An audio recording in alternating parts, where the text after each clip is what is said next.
Chapter 5 Time of Mystery. The sense of loneliness had left me once Wasp and Zeri had perched themselves on my shoulders. Turns out that they could tell a lot about me and my personality while absorbing my love energy. I knew the stuff would naturally generate again, so I wasn't worried about being drained. Plus, they were small, and there was only 2 of them, so it wasn't long before they had their fill and were smiling happily, with full stomachs that would last a few days.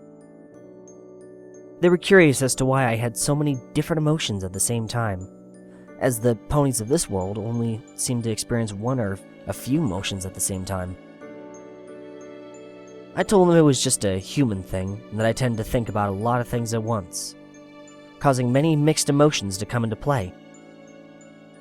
This only sparked their interests as they began to ask me more and more questions about things that they couldn't learn through love absorption.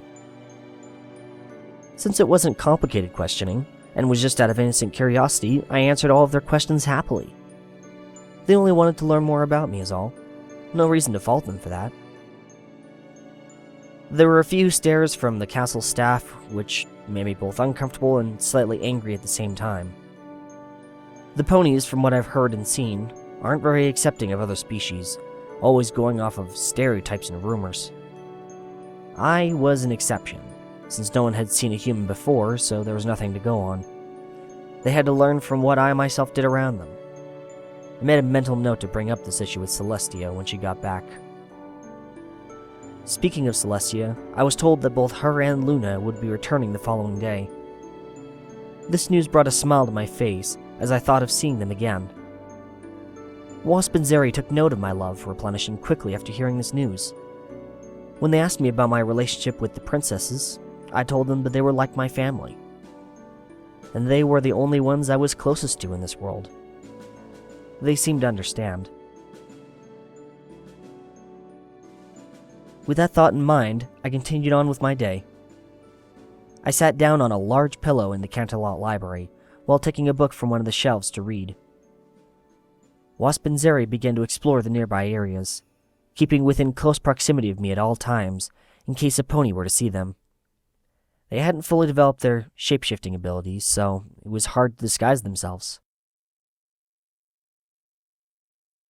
The book I had taken was another history book, this one appearing to have more information on the Cult of the Rings and the Order of Tranquility, who I had been taking an interest in lately, trying to learn as much as I possibly could about them with the limited information the library had on them. This book seemed to have a focus on the topic of time and certain events that the cult and order had predicted would happen at some point in the future. Victor Lulamoon was mentioned again. This time, though, it was different.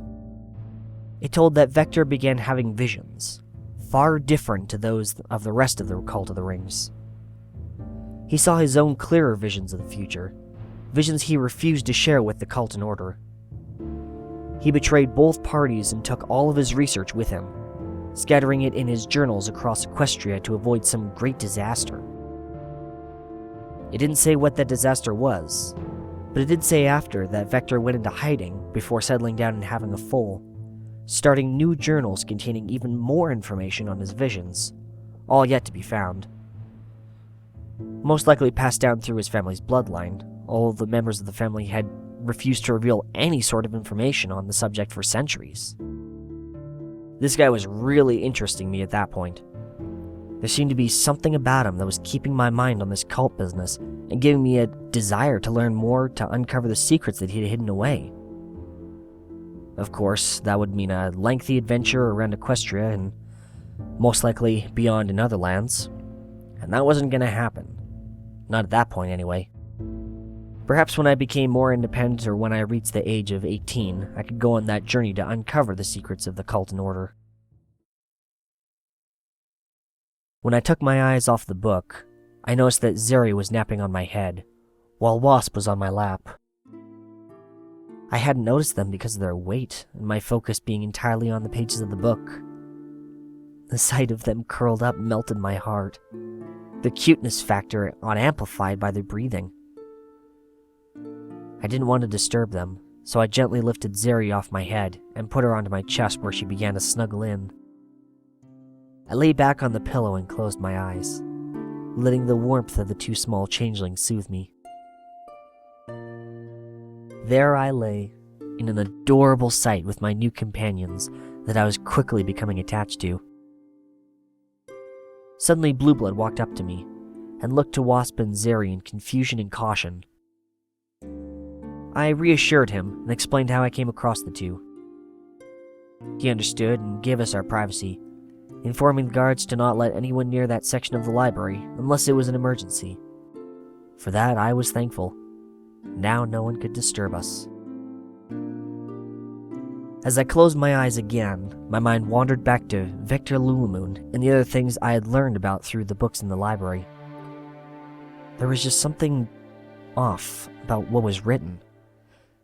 It was worrying, but somehow attractive at the same time. There was just this drive to learn more, to search more, and to find more. Maybe there was just something I wasn't seeing.